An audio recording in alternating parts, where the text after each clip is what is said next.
You're watching How Leap. Let's see if Wi-Fi owners can see your browsing history. Yes, the owner of the Wi-Fi network can potentially see which websites you visit.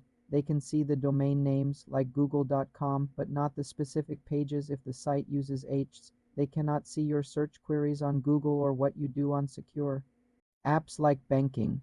To hide your activity, use a VPN.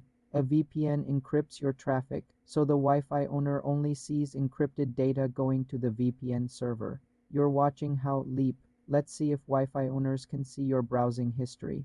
Yes, the owner of the Wi-Fi network can potentially see which websites you visit. They can see the domain names like google.com, but not the specific pages if the site uses H. They cannot see your search queries on Google or what you do on secure apps like banking. To hide your activity, use a VPN. A VPN encrypts your traffic, so the Wi-Fi owner only sees encrypted data going to the VPN server. Also, use H Everywhere browser extensions. And avoid logging into sensitive accounts on public Wi-Fi. For more simple tech tutorials, subscribe to the channel.